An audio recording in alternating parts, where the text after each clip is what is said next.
हमारी बहस जारी थी। मैंने कहा तुम मुझसे बहस मत करो, हार जाओगी, क्योंकि ये हुस्न इतनी बड़ी दलील नहीं है। उसने अचानक से अपना हाथ बालों के पीछे किया, अपना हेयर बैंड निकाला और अपनी जुल्फें खोली, और फिर अचानक से सर नीचे करके बाल झटका दिए ऊपर।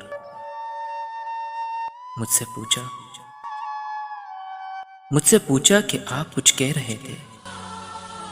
मैंने कहा